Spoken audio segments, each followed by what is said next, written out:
Her husband told the whole town she was barren. The widower next door said it did not matter. The word her husband used was barren. He used it at the general store on a Tuesday in March, standing at the counter with two other men, his voice pitched to carry the way voices are pitched when the speaker wants the words to land, not just on the people in the room, but on the people those people will talk to later, so that by Wednesday, the word would have traveled from the general store to the church steps, to the quilting circle, to every kitchen table in Ridley, Kansas. And by Thursday, it would have become a fact, not a fact in the scientific sense, which requires evidence, but a fact in the small town sense, which requires only repetition. Her name was Phoebe Kestler.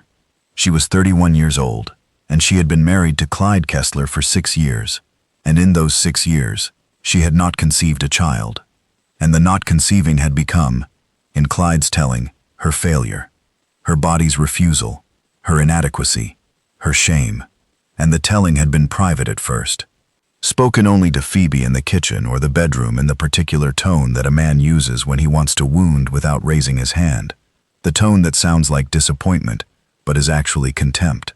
And the contempt had been building for 6 years, and the building had finally reached the height where it spilled over the walls of the house and into the general store, and from the general store into the town. Phoebe learned about the Tuesday conversation on Wednesday from the postmistress, who told her with the expression of a woman delivering a kindness that was actually a cruelty, the sympathetic tilt of the head, the lowered voice, the hand on the arm that communicates not comfort but pity. And pity from a postmistress in a town of 300 people is not comfort. It is notification that your private suffering has become public entertainment. She did not cry. She did not cry, because crying in public in Ridley, Kansas, would have confirmed the narrative. The poor barren wife, the failed woman, the empty vessel. And Phoebe Kestler was not an empty vessel. Phoebe Kestler was a woman who had planted a kitchen garden every spring for 6 years, and coaxed tomatoes from the hard Kansas dirt, and canned 40 quarts of preserves every August, and kept a house that was clean and warm and functional, and who had done all of these things while married to a man who expressed his disappointment in her body by withdrawing his affection in increments so small that each increment was deniable, but the accumulation was devastating. The way water erodes stone, not by force but by persistence, drop by drop by drop, until the stone is a different shape, and the stone does not remember being any other shape, because the erosion has been so gradual that the stone believes it was always diminished.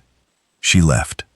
She left on a Thursday in March, 3 days after the general store conversation, with a trunk and the kitchen money she had saved over 6 years, $47 in coins and small bills, and she moved into the room above the milliner's shop on the east end of Ridley's Main Street, because the milliner, a woman named Ida Plunkett, rented rooms to women in difficult circumstances and did not ask questions, because Ida Plunkett believed that a woman's reasons for leaving a husband were her own business, and that the business of other people's marriages was the most profitable and the least admirable industry in any small town. The widower next door was a man named Oakes Drummond. He was 38 years old, and he lived in the house adjacent to the milliner's shop, a narrow 2-story house with a boot repair business on the ground floor and living quarters above. And he had been a widower for 3 years, since his wife Martha had died of pneumonia in the winter of 1884, and the 3 years since Martha's death had been years of work and quiet, and the gradual acceptance that quiet, while tolerable, is not the same as peace, and that peace requires the presence of another person, the way a fire requires the presence of air. Oakes Drummond was not a loud man. He was not a man who spoke at the general store about other people's bodies or other people's failures or other people's private griefs made public. He was a man who repaired boots, which is a trade that requires patience and precision, and the willingness to work with damaged things. To take a boot that is worn through at the sole, that is cracked at the heel, that has been walked in until the walking has destroyed it, and to make it whole again. And the making whole is a skill that transfers, because a man who can look at a damaged boot and see what it could be is a man who can look at a damaged person and see the same thing. He saw Phoebe on the day she moved in. He saw her carrying the trunk up the narrow stairs to the room above the milliner's shop. And he saw the trunk was heavy, and the stairs were steep, and the woman carrying the trunk was not asking for help, because asking for help in Ridley, Kansas, 3 days after your husband has told the general store you are barren, is an invitation for commentary, and commentary was the thing Phoebe Kestler wanted least. He did not offer to carry the trunk. He understood, the way a man who repairs boots understands damaged things, that the carrying of the trunk was important, that the weight of the trunk was the weight of independence, and that independence carried is different from independence given. The way a boot repaired by your own hands fits differently from a boot repaired by someone else's. Instead, he opened his shop door wider so that the hallway was less narrow, and the widening was a help that did not look like help, which was the only kind of help Phoebe Kestler would have accepted. The days passed. March became April. Phoebe found work. She took in mending, which paid poorly, but which she could do in her room above the milliner's shop. And the doing in her room meant she did not have to walk through town and endure the looks, which were the looks that small towns give to women who have left their husbands. Half sympathy, half judgment, and the half that was judgment was always larger than the half that was sympathy, because judgment is easier than sympathy, and easier things are more popular. Oaks repaired boots. Phoebe mended clothes. They shared a wall, the wall between the milliner's shop and the boot repair shop, and through the wall, in the evenings, Phoebe could hear Oaks working, the tap of the hammer, the rasp of the file, the creak of the leather being bent into shape. And the sounds were the sounds of a person doing useful work in solitude. And the solitude was not lonely, but peaceful. And the peace came through the wall and entered Phoebe's room and changed the quality of her solitude from isolation to companionship, the companionship of adjacent quiet. They began to talk. The talking began over the back fence. Both houses shared a backyard, separated by a low fence that was more suggestion than barrier, and the suggestion was that the 2 yards were separate, but the reality was that a low fence is a place for conversation, and conversation is the thing that turns neighbors into something more than neighbors, and the something more was built slowly, the way all good things are built, one exchange at a time. He asked about her mending. She asked about his boots. He showed her a pair of cavalry boots from the Civil War that a veteran had brought in, 20-year-old boots, cracked and worn, and Oaks was restoring them because the veteran could not afford new boots, and because the boots had walked through Shiloh and Chickamauga, and the walking through mattered, and the mattering was the reason Oaks repaired boots instead of making new ones, because repair honors the history of the thing, and history matters. She showed him a quilt she was piecing from scraps of mending fabric, the leftover pieces of other people's clothing, the remnants of shirts and dresses and curtains that had been torn and mended, and that now, in Phoebe's hands, were becoming something new. And the becoming new was the point, because a quilt made from scraps is a quilt made from damage. And damage transformed into beauty is the definition of art. And Phoebe Kestler, who had been called barren by her husband in a general store, was not barren. She was creating, and the creating was the answer to the accusation, spoken not in words but in fabric and thread, and the particular patience of a woman who has been told she cannot produce, and who is producing anyway. Clyde came. Clyde came in May, on a Saturday afternoon, to the milliner's shop, and he stood in the street, and he called Phoebe's name, and the calling was loud and public and deliberate, because Clyde Kestler did not understand private. Clyde Kestler understood audience, and the audience was the town, and the town was watching from windows and doorways and the bench in front of the hardware store. "Come home," Clyde said. "You have made your point. Come home and stop this foolishness." Phoebe stood at the upstairs window. She did not come down. She did not come down, because coming down would have been a concession, and the concession would have been the beginning of a conversation she did not want to have, because the conversation would have been conducted in Clyde's language, which was the language of ownership. Come home, as though home were a place she had wandered from rather than a place she had fled, and stop this foolishness, as though leaving a man who had shamed her in public were foolishness, rather than the first sensible thing she had done in 6 years. Oaks came out of his shop. He came out not because Phoebe needed rescuing. Phoebe did not need rescuing. But because a man shouting at a woman's window in a public street is a disturbance. And Oakes Drummond was the nearest shopkeeper. And shopkeepers have an interest in the peace of the street that is both civic and commercial. "She is not coming down," Oakes said.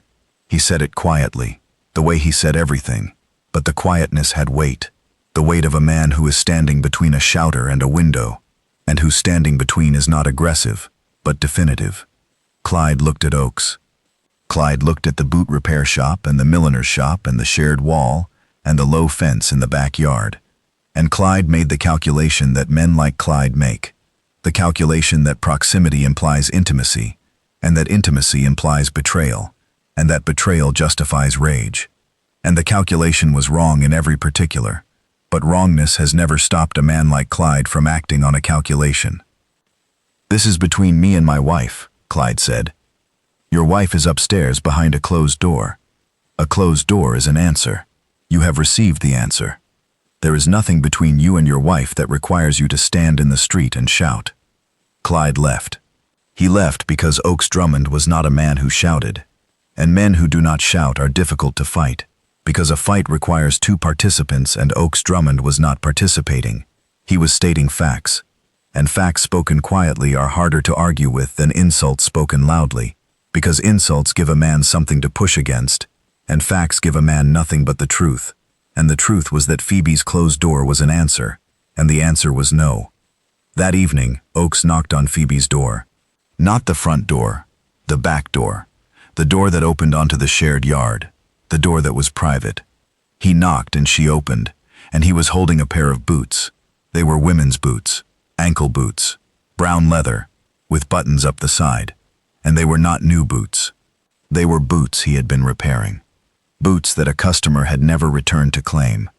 Boots that had sat on his shelf for a year, and he had finished them.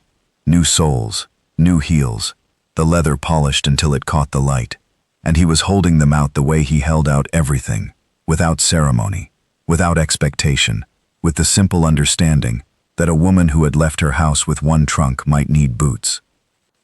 "I heard what he said at the general store," Oakes said. "In March. I heard it the same day everyone else heard it. I did not say anything, because it was not my business, and because what he said was not a thing that deserved a response.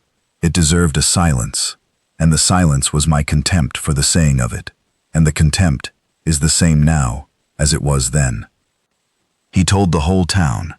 He told the whole town something that is not their concern, and that is not a measure of anything except his own smallness. And smallness measured in public does not become largeness. It becomes spectacle, and spectacle is what small people create when they cannot create anything else. Phoebe took the boots. She took them not because she needed boots. She had boots. But because the giving was the point. And the point was that Oakes Drummond had heard the word Barren, and had not flinched, and had not pitied, and had not calculated, and had not turned the word into a judgment, but had instead repaired a pair of boots, and brought them to her back door. And the boots were the answer to the word, because the answer to barren is not fertile. The answer to barren is whole, and wholeness is what the boots represented. The making whole of a damaged thing by hands that understand damage and that choose repair over discard. She sat on the back step. He sat beside her. The evening was warm and the yard was quiet, and the low fence was between them, and also not between them, because a fence that two people sit beside together is not a divider, it is a meeting place. "It does not matter," Oakes said. What he said, it does not matter. It mattered to him. Many things matter to men like him that do not matter at all. A woman's worth is not measured by what her body produces. A woman's worth is measured by what her hands create and what her mind builds and what her heart sustains. And you have been creating and building and sustaining for 6 years while married to a man who measured you by the one thing you did not give him. And the measuring was his failure, not yours. And the failure is his to carry, not yours. Phoebe looked at the boots in her hands. She turned them over. She saw the stitching, even and precise. The stitching of a man who believes that damaged things deserve care. And the stitching was the message. And the message was simple. You are not what he called you. You are what you make, and what you make is enough. She stayed in Ridley. She stayed above the milliner's shop, and she mended, and she quilted, and she talked to Oaks over the low fence in the evenings. And the talking became the foundation, and the foundation became the structure. And the structure became the home that neither of them had named, but that both of them were building. And the building was quiet and patient and unhurried.